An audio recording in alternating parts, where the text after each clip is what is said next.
In Rwanda, Volcanoes National Park offers a similar opportunity for gorilla trekking amidst the dramatic backdrop of volcanic peaks.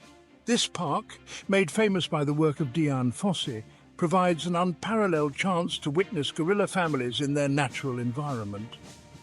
Visitors often find themselves captivated by the emotional bonds within these primate groups.